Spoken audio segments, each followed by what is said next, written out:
Hey guys, I have a match here against a new challenger, chargebeamm, with two M's for some reason, but I am not judging. This is an OU match, so let's go ahead and do it.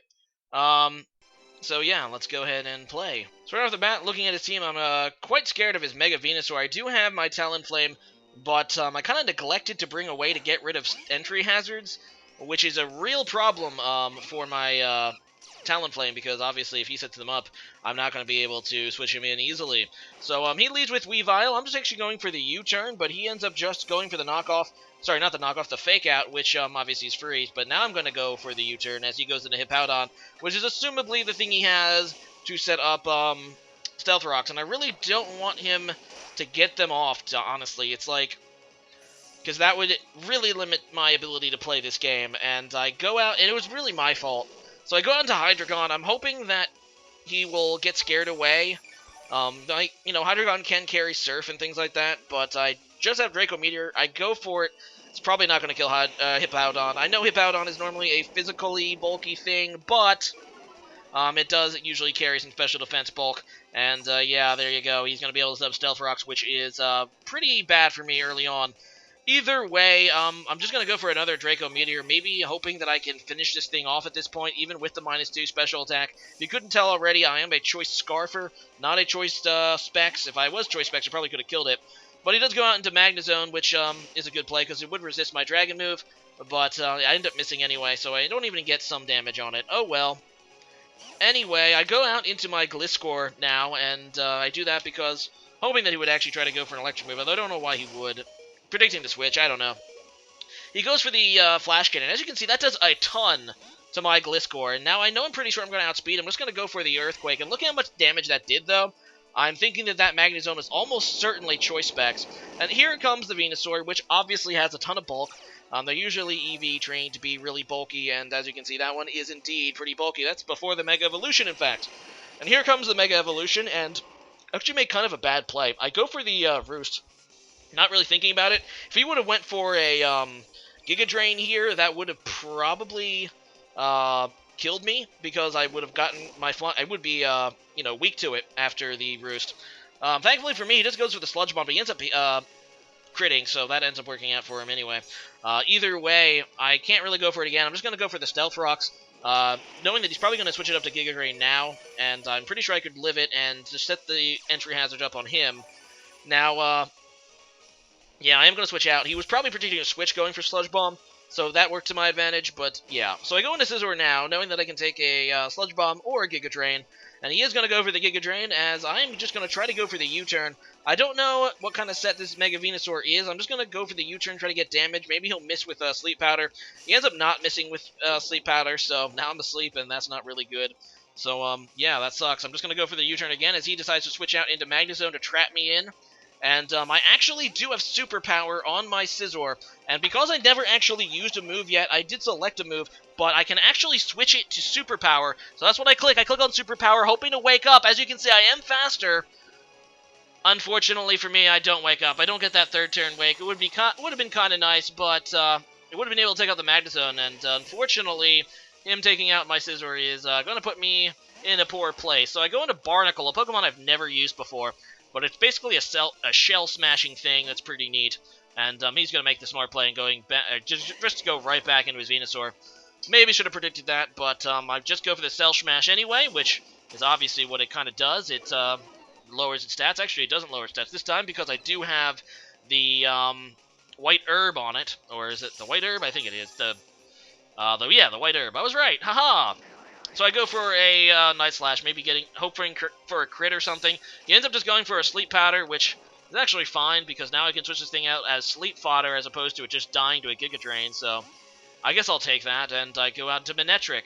And my Manectric does not take a Giga Drain that well, and I really shouldn't have went into it anyway, because I kind of brain derped, thinking, oh, I'll go for the Overheat. And then as soon as I go into Manectric, I'm like, oh, right, this thing is Thick Fat, so it's not really weak to fire.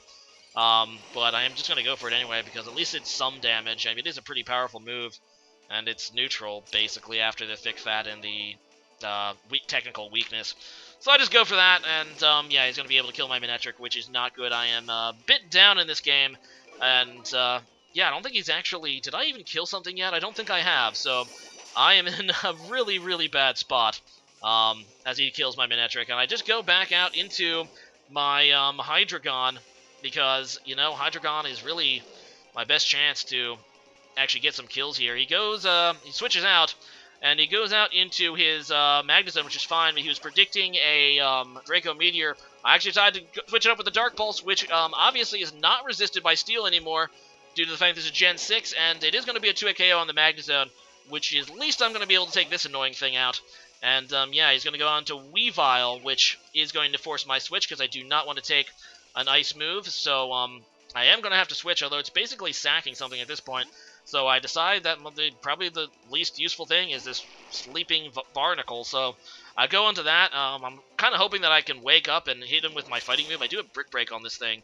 But as you can see, he is going to knock me off now. Actually, it's not really doing that much because I already used my item, the White Herb, earlier, so it's not actually being boosted. Fortunately, I don't get the first turn wake either, so the waking, the sleep gods are staring angrily at me right now, just not getting the wake-ups I need, and, oh well. I go into Hydreigon, and I'm just actually going to go for a... What do I go for? I go for a U-turn, that's right, predicting a switch, and he ends up switching out into Hippowdon, so at least I get that. I get a U-turn off. I can switch into something that can hopefully kill this thing, but looking at how much the U-turn does, well, looking at how much HP it has, I'm not 100% sure if I can kill with Gliscor. I'm going to go ahead and try. Obviously, Hippowdon has a ton of physical defense. I have to hope that I can somehow take this thing out with an Earthquake. Now, obviously, a Stab Earthquake is pretty strong from a Gliscor, but I have to hope that I can go ahead and take this thing out from red HP, and I end up doing it, which honestly kind of shocked me, considering I know how powerful Hippowdon is defensively, but yeah, I'm able to taking it out, so I'm not going to complain about that. He ends up going into Starmie now, and I really don't have anything that can, come in and take a hit from a Starmie, especially that Ice Beam. My remaining Pokemon are Talonflame, which obviously is going to take 50% on switch-in, or Hydreigon, which is also weak to Ice, so I have to sack Gliscor. But now I'm going to go into Hydreigon and just go for the Dark Pulse. It would kill this Starmie if he decides to stay in, but I figure that he doesn't really have a resistance for Dark Pulse either, and if I'm going to try to, sweep some Pokemons with it, I need to lock myself into something like that I'm not going to lose special attack for using. So I go for that Dark Pulse against the incoming Venusaur, and that is going to be able to take it out, which is kind of nice. At least I don't have to deal with that anymore. But he does have the Dark Resistance in Weavile. I know it's probably not going to kill, but there is a chance I could flinch it, so I decide to just keep going for it. I can't really afford to switch out into Talonflame. Talonflame would die, and honestly, Talonflame is my other ace up ace up my sleeve right now, kind of hoping. But he still has the Dragonite, which could easily carry Extreme Speed. Not all Dragonites do, but a good majority of them do. So I'm really afraid of that Dragonite at this point. If that Dragonite has Extreme Speed, it's basically all over for me, and here it comes. I'm hoping that it does not, and I can, get some damage here and maybe get off a Talonflame Brave Bird sweep. But it does have the Extreme Speed. It doesn't end up taking out Hydreigon with that first hit, but he is going to be able to 2-hit KO me. I'm not able to, obviously, kill him completely with a Dark Pulse. And my last Pokemon is Talonflame, which after the 50% Stealth Rocks hit isn't going to be able to take an Extreme Speed either, and Extreme Speed being that it's +2 priority, I can't outspeed it with my Gale Wings Brave Bird, so that is a good game there. Charge Beam. I was able to come back towards the end, but not quite enough to win. He definitely had some early advantage early on because of his great plays, but yeah, ultimately, you have to live and learn. You have to live and learn. Anyway, today's question today is as follows. What do you think about the two new Sun and Moon Pokemon that were revealed? We have this puppy-looking thing, which is actually a rock type, which is pretty interesting.